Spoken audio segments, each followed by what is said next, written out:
که پلار یې مونځګزار و زوی به مونځګزار وي، که پلار یې ذکر کو زوی به ذکر کوي، که پلار یې اخلاقي و زوی به اخلاقي وي. خو که پلار یې کنځلې کولې، که پلار یې نشې تماشې کولې، مؤمنانو ورونو دا دومره غونتې سروړه منګلو په 10 روپۍ باندې ښه شی نه دی، ډېره مزېداره خوله پې خرابوو.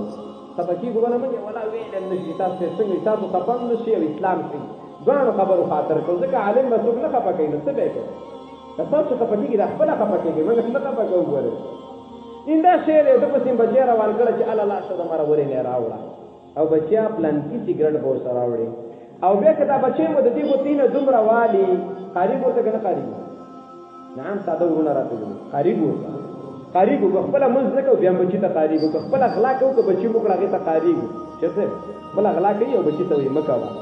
معلومه دا څه شي کې نقصان دی. ای مؤمنانو ورونو که ته ورته څومره هم کار شي، تا ورته دکان ښودلی دی او د دې شي سره دې عادي کړلو، تا ورته ویل چې سریال راواړوه، تا ورته ویل چې بچیا ډېګ ولګوه، سندرې له اواز ورکه، ټپکې له غرب ورکه او تاو شي. ای مؤمنه مسلمانه وروره پلار خو دې ته وایي چې بچی سم وروځي. نو ورونو اول خو دا شی پرېږدې، خو بیخي نه پرېږدې په ماشومانو یې مه راوړئ، په ماشومان بیا به دنه خرابه ده. نو مشر ضروري